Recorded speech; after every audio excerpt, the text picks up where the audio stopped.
Assalamualaikum Ustaz. Assalamualaikum warahmatullahi wabarakatuh. Sehat Bang Dani? Alhamdulillah. Ini kali ini Ustaz muda kita ini. Insyaallah. Sekarang kegiatan apa nih Ustaz? Saya kegiatan sekarang untuk di dunia perkuliahan masih sibuk nyusun mau persiapan skripsi. Terus seperti biasa saya ngajar ngaji, terus ngisi kajian. Gitu-gitu aja lah Bang Sandi. Putar-putar gitu. Kadang nulis juga. Kuliahnya di mana Ustaz? Saya kuliah di IAIN Pontianak. Jalan depan Mujahidin. Depan Mujahidin ada jalan Suprapto itu. Saya sekolahnya di situ.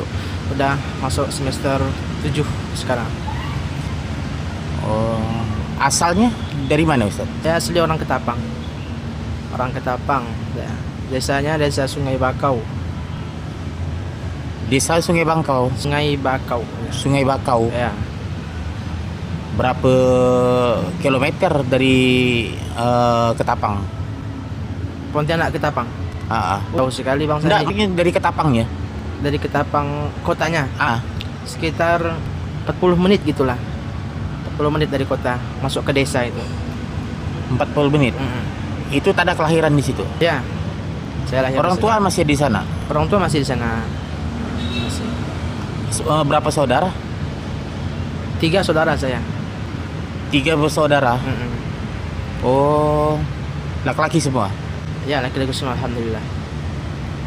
Jadi Ustadz, Saya anak yang nomor berapa? saya anak pertama. Anak pertama saya.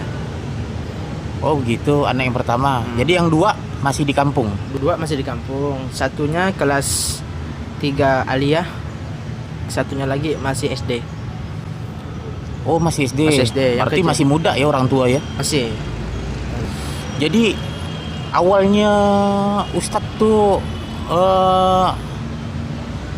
mengarah ke agama itu apa dari orang tua atau dari Ustadz sendiri waktu itu? Sebenarnya saya itu Bang Sandi tidak langsung jadi ustaz. Dulu sama seperti anak-anak seperti biasanya, nakal juga, terus sering jahil juga. Lalu pada saat kelas 3 MTS, pola pikir saya berubah. Saya tidak mau gini-gini terus. Saya tidak mau merepotkan orang tua, tak mau jadi beban orang tua. Dan saya berkeyakinan kalau seandainya saya terus-terus gini sampai tua pun saya akan macam ini. Jadi saya tidak mau merepotkan orang tua. Saya tak mau membuat orang tua saya itu menderita nanti di akhirat. Jadi saya putuskan untuk berubah, untuk hijrah. Lalu saya langsunglah memperbaiki diri. Terus sholat 5 waktunya sudah lalu dijalankan 5 waktu. Memang secara keturunan kakek saya pun memang seorang seorang alim ulama juga.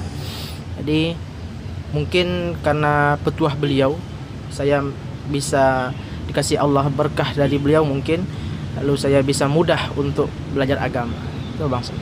Jadi kemauan sendiri pasti ada, tapi mungkin juga doa dari orang tua. Itu pasti.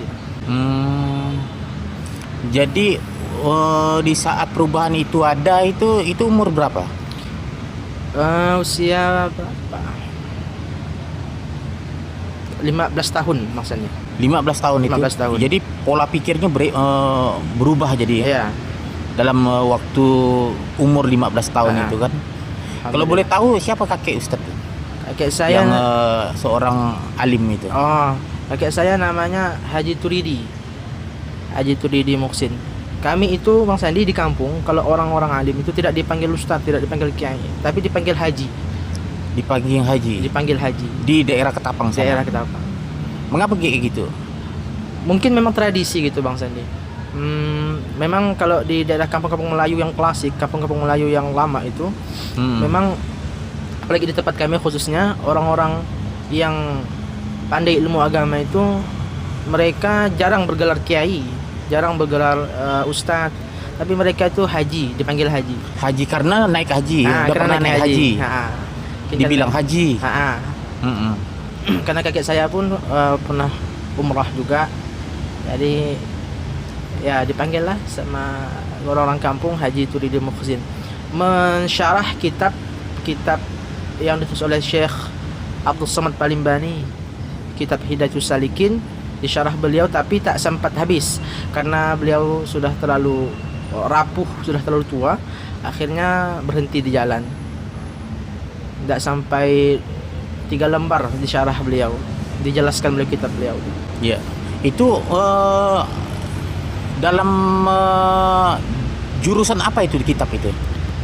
Kitab Hidayatus Salikin itu dia condong ke tasawuf.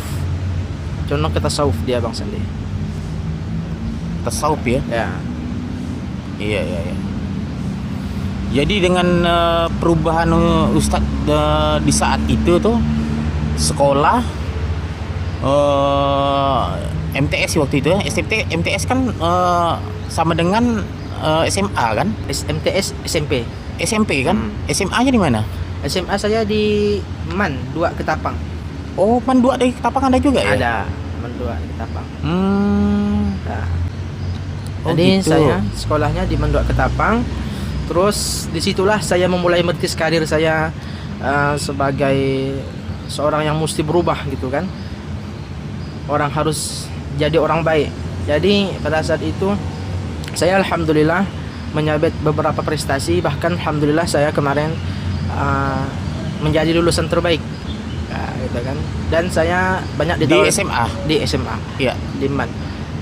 Dan saya ditawari beberapa beasiswa Bang Sandi. Beasiswa saya di luar negeri ada, di Turki pernah saya ditawari, di Madinah pernah juga ditawari. 3 beasiswa saya itu waktu pas tamat aliyah itu. Iya. Di Turki, di Madinah, dan di Malang kalau tidak salah. Ya, di Malang. Berarti 3 tempat ini. 3 tempat. Turki, Madinah, Malang. Ya. Jadi itu semua tak saya ambil karena terkendala ridho orang tua maksudnya.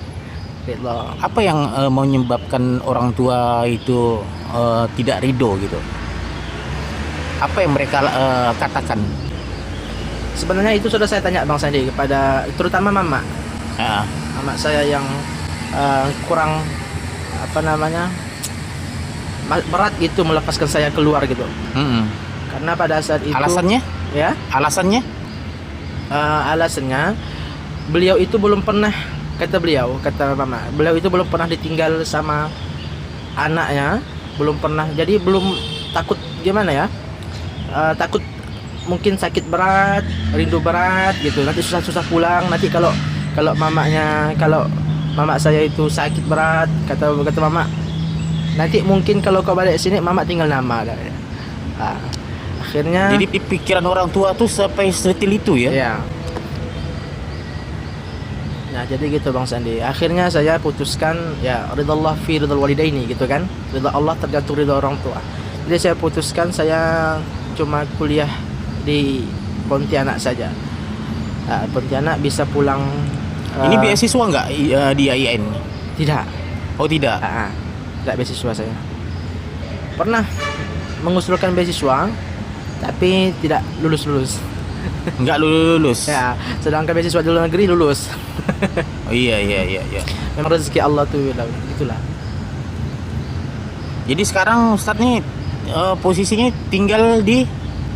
Saya sekarang tinggal di Jalan Putih Darah Hitam. Saya diamanahi jadi imam Masjid Al Fajar di sana. Jadi disiapkan tempat tinggal di atas aula itu. Jadi saya tinggal di sana sebagai imam masjid. Sambil kuliah. Dan alhamdulillah Bang Sandi, saya kuliah tidak bebani orang tua. Jadi saya kuliah itu dengan biaya saya sendiri. Iya. Saya kerja, bayar semester uang saya, uang hari-hari pun dari saya. Bahkan kalau ada uang lebih, alhamdulillah. Kalau ada uang lebih, rezeki lebih dari Allah, saya sempat berbagi kepada orang tua juga. Jadi awalnya sampai Ustadz itu diamanahkan untuk menjadi imam Masjid Al Fajar itu bagaimana?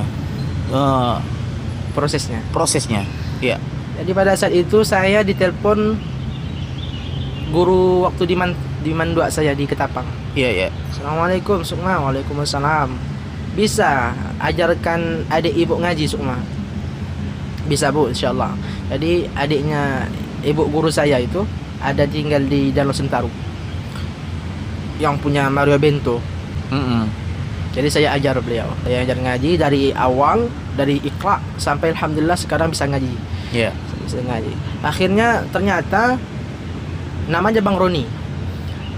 Akhirnya Bang Roni ini ternyata dekat sama pengurus Masjid Al-Fajar. Dengan masyarakat setempat. Ketuanya juga. Iya, ketuanya dekat juga. Kebetulan Masjid Al-Fajar itu pada saat itu Bang Sandi kekosongan imam. Nah, dulu kata masyarakat kalau sholat di Masjid Al-Fajar itu masyarakat banyak lari ke masjid lain gitu karena tidak ada imam. Ya. Tidak ada imam. Lalu alhamdulillah saya dapat link dari Bang Roni itu, dikenalkan dengan pengurus masjid. Akhirnya saya pun ditetapkannya di imam tetap di sana. Jadi gitu Bang Sandi prosesnya itu. Mulai dari jadi guru ngaji privat. Jadi di saat awalnya Ustadz itu pergi ke awal-awal jadi imam di Masjid Al-Fajar, masyarakat apa yang mereka dapatkan, istilahnya penilaian mereka tuh apa Respon tentang masyarakat? Respon masyarakat, alhamdulillah Bang Sandi, setelah saya jadi imam tetap di sana, awal dari pertama itu. Ya, respon masyarakat sangat-sangat baik dan sangat-sangat mendukung sekali. Bahkan masyarakat sempat ada yang membelikan tempat membelikan kasur untuk tinggal itu. Ada yang belikan dispenser, saking mendukungnya itu. Karena mereka tahu di masjid itu tuh sedang kekosongan imam. Iya. Dan alhamdulillah setelah saya datang di sana, masyarakat itu jadi makmumnya jadi banyak. Awalnya maghrib itu cuma 1 saf kata mereka, alhamdulillah sekarang sampai 4 saf, 5 saf. Iya. Apa membuat mereka senang itu dengan Ustadz? Wallahu a'lam bishawab. Tapi karena saya dengar kabar-kabar angin gitu dari masyarakat ya, ramai gitu. Mungkin karena suara, karena bagus ngajinya juga gitu kan. Wallahu a'lam Sandi. Apa yang ada mereka gitu. Jadi untuk kedepannya nih, yang saya mau tanyakan nih sama Ustadz lagi nih, ya kan, sesudah ini kan kuliah ini kan tinggal nunggu semester nih, ya kan. Nanti selesai kuliah, apakah Ustadz masih menjadi imam di Masjid Al-Fajar atau akan pulang ke kampung? Untuk rancangan kedepannya Bang Sandi, sebenarnya saya sudah ada planning, sudah ada rencana mau kemana habis S1 ini. Jadi rencana saya nih, saya ingin lanjut S2, rencana saya di luar. Cuman wallahu a'lam bishawab macam mana nanti rencana Allah, karena al-insanu mudabbir, Allahul muqaddir. Kita cuma bisa berencana, cuma Allah yang menetapkan. Jadi memang masyarakat di Masjid Al-Fajar itu menginginkan saya menetap di situ. Bahkan nanti kata mereka akan dicarikan tempat tinggal. Supaya bisa dekat dengan masjid dan supaya bisa terus continue imam di sana dan ngisi kajian Quran di sana. Karena saya di sana juga mengajar Quran Bang Sandi, ngajar jamaah. Ngajar tahsin, ngajar tafsir juga. Jadi gitu biasa. Jadi untuk kedepannya nanti saya pun tidak tahu kedepannya gimana, tapi planning saya sudah ada. Nanti tinggal Allah lagi yang memutuskan gimana. Otomatis kalau seandainya Ustadz mengambil S2 nanti di luar, otomatis meninggalkan ini. Pasti. Bukan hanya meninggalkan itu Bang Sandi, meninggalkan di kampung juga, gitu kan? Kampung juga. Jadi otomatis banyak perubahan besar lagi yang Ustadz akan dapatkan ke depannya. Amin, insyaallah. Jadi saya mau tanya, apa mimpi besar nih seorang Sukma Maulana ini? Saya Bang Sandi, mimpi besar saya tidak besar-besar. Saya cuman mau bagikan orang tua saya. Saya ingin bermanfaat bagi masyarakat, bermanfaat bagi agama dan bangsa saja. Ini kan udah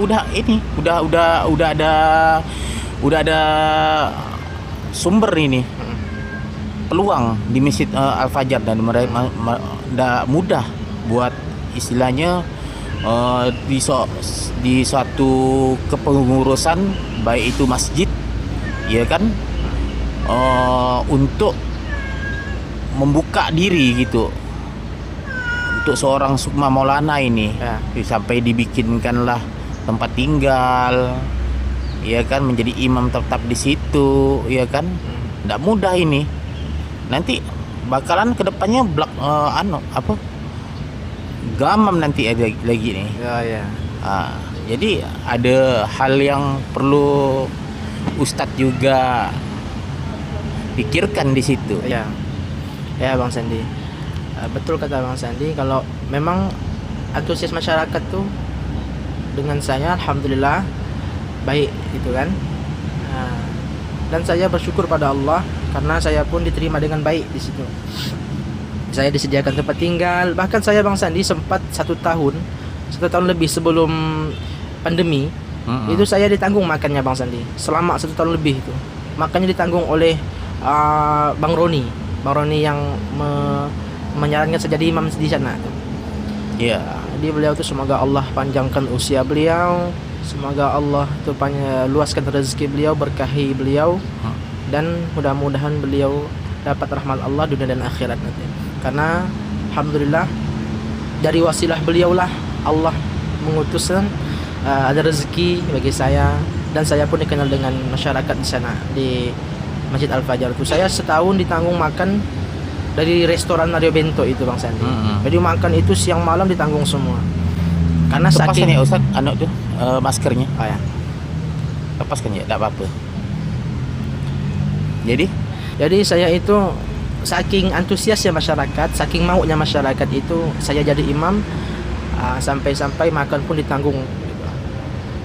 Alhamdulillah Bang Sandi, rezeki di masjid itu berkah. Jadi mungkin betul kata Bang Sandi, kalau saya sudah tidak ada lagi, mungkin entah gimana nanti pengurus nanti cari penggantinya, kurang tahu juga saya.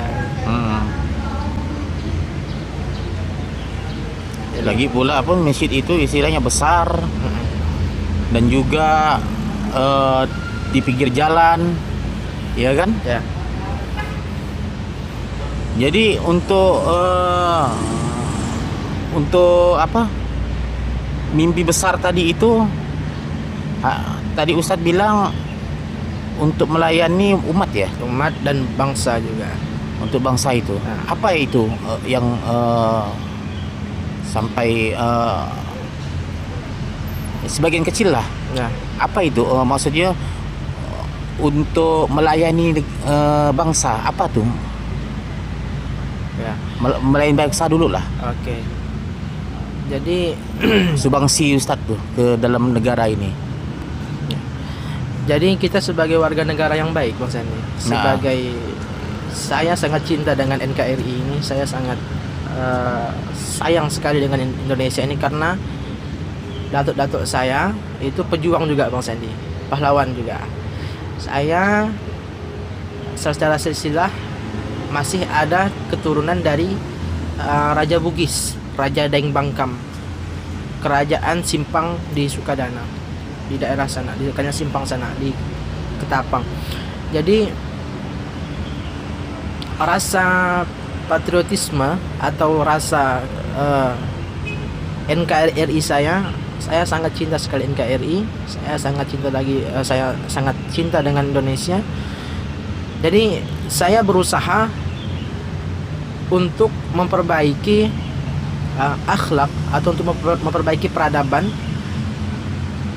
orang-orang atau rakyat Indonesia, terutama yang beragama Islam Bang Sandi. Nah, tapi tidak untuk mungkin juga untuk orang-orang umum, tidak. Tapi yang saya tekankan itu adalah umat Islam, karena sekarang umat Islam sedang sangat apa namanya ya, umat Islam sekarang itu akhlaknya lagi sedang merosotnya gitu Bang Sandi. Saya diamanahi mama saya. Jadi kata mama saya, "Mak tak perlu kau belikan mobil mewah nak. Mak tak mau kau belikan rumah mewah, rumah besar.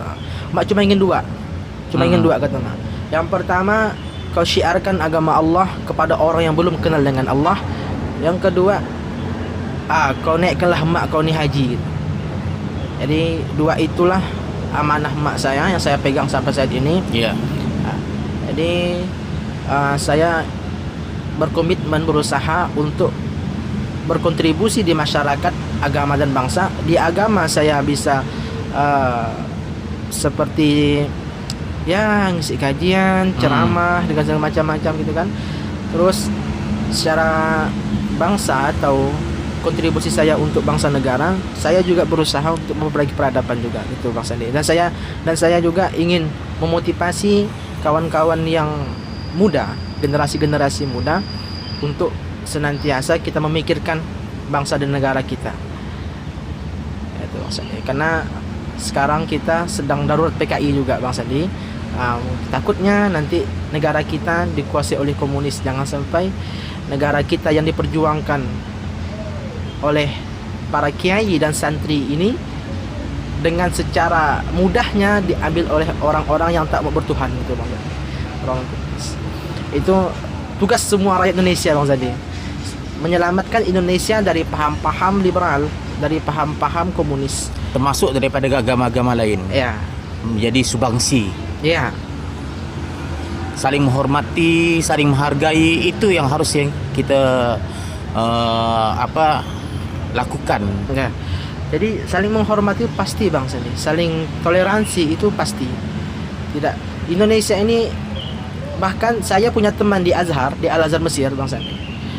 Ketika mereka orang Mesir, ketika mereka melihat orang Indonesia atau kenal dengan orang Indonesia, mereka menyebut dengan ahsan nas.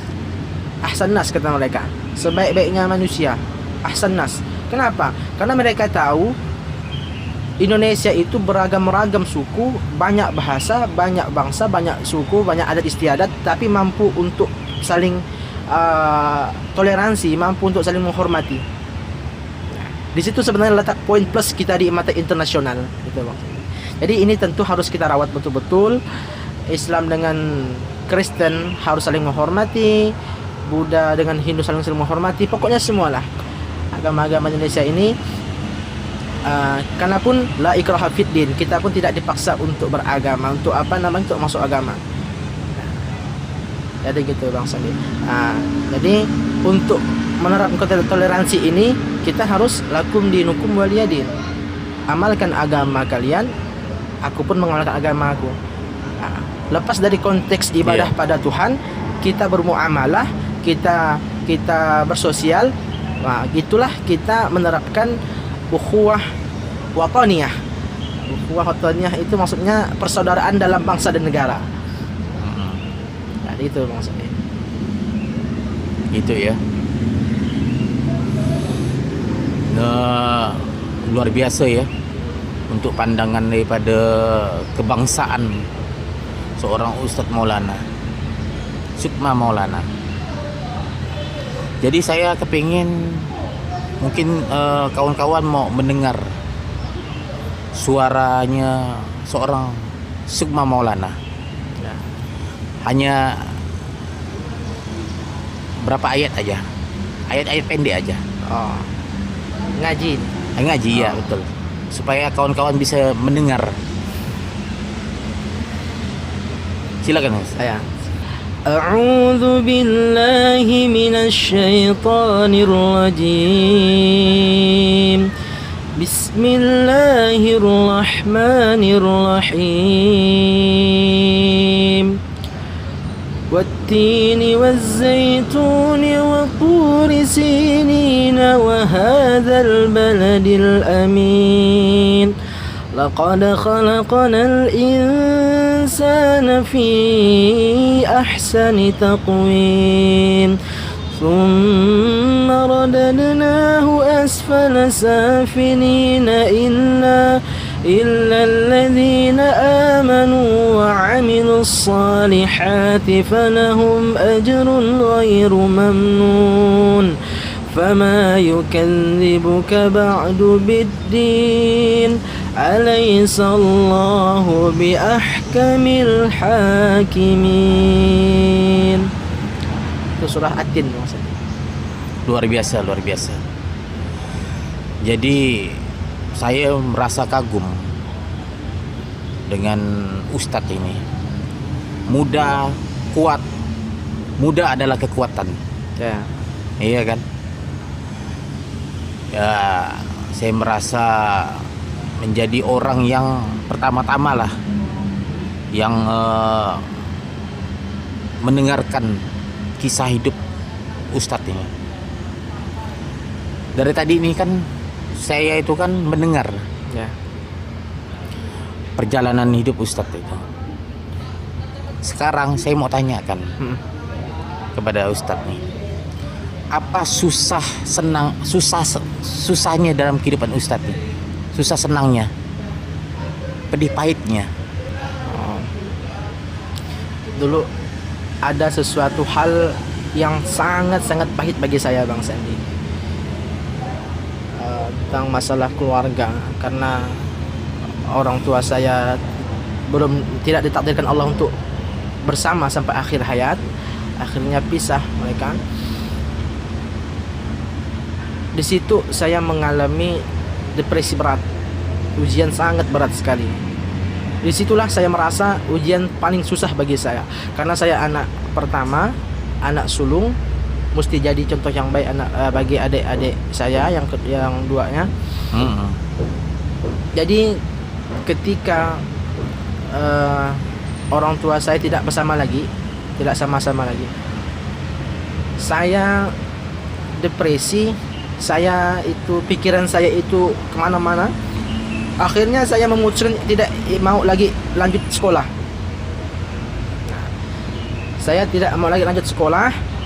Saya maunya kerja, ingin memberikan nafkah atau memberikan membiayai adik saya yang sekolah. Jadi saya ini khusus bekerja saja untuk adik-adik saya. Adik saya suruh sekolah supaya jadi orang baik. Tapi Allah berkata lain, Bang Sandi. Mama saya begitu kuatnya menyuruh saya, dan begitu beratnya dan begitu hebatnya perjuangan beliau. Bukan hanya mama, bapak juga sama. Nah, walaupun mereka sudah tidak bersama-sama lagi, tapi mendukung saya itu untuk tetap lanjut sekolah. Mama itu caranya. Jadi mama saya itu, Bang Sandi, ketika membiayai saya sekolah selama 3 tahun itu, mama saya kerja buruh. Jadi selama 3 tahun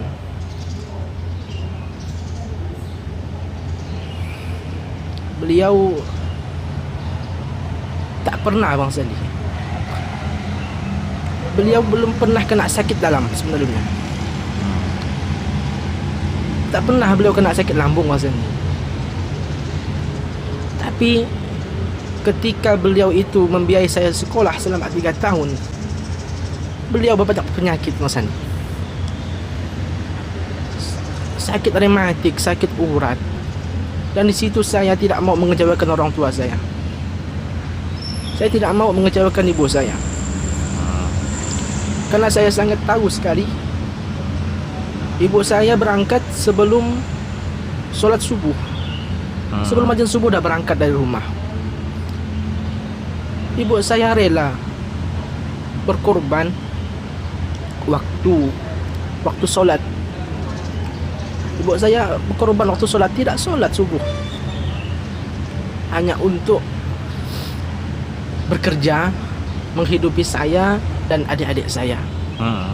Jadi di situ saya Bang Sandi berpikir, saya harus jadi orang sukses, saya harus jadi orang baik, dan saya tidak mau mengecewakan orang tua saya. Jadi tolak ukur saya, semangat saya, motivasi saya itu untuk menjadi orang baik, orang sukses adalah dari semangat orang tua juga Bang Sandi. Orang tua saya pontang-panting cari rezeki, dan saya tidak mau mengecewakan mereka, terutama ibu saya. Saya tidak mau mengecewakan ibu saya tidak mau mengecewakan bapak saya juga, dan saya tidak mau mengecewakan orang-orang yang mencintai saya, orang-orang terdekat saya.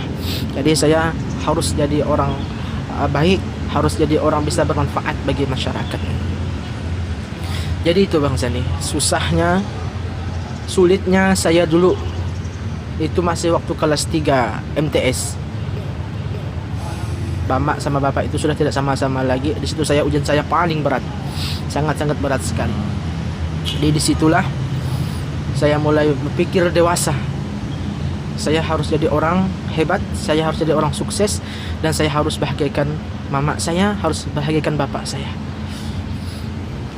Itu tentu pengalaman-pengalaman sulit itu sangat-sangat banyak sekali Bang Sandi. Tapi hal yang paling sulit untuk saya hadapi dulu itu memang adalah ketika problem atau broken home dalam rumah tangga orang tua saya. Jadi bersyukurlah pada kawan-kawan, bersyukur pada Allah Subhanahu wa taala yang masih lengkap orang tuanya, masih sama-sama. Dan bersyukur juga masih ada orang tua belum dipanggil oleh Allah Subhanahu wa taala.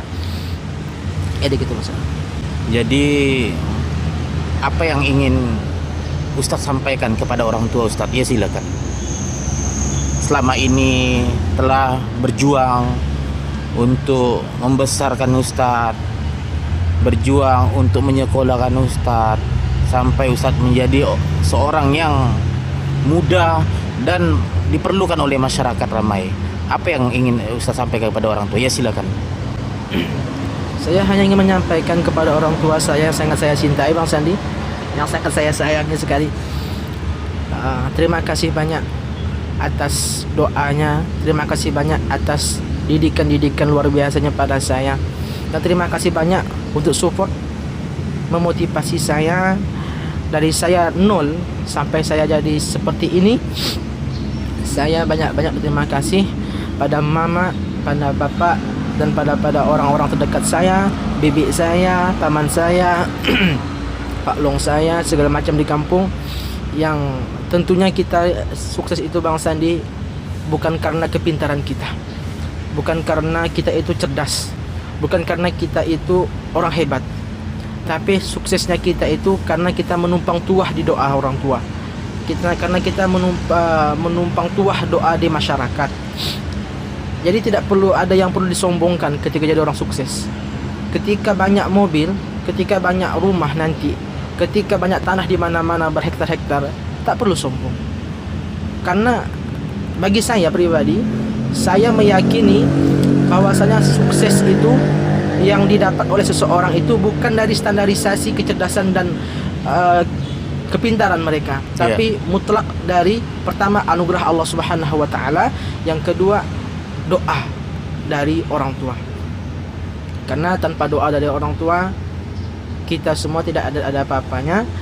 Saya pun juga gitu, tidak ada apa-apanya. Nah, karena doa orang tua, apalagi doa ibu terhadap anaknya seperti doa Nabi pada umatnya. Iya.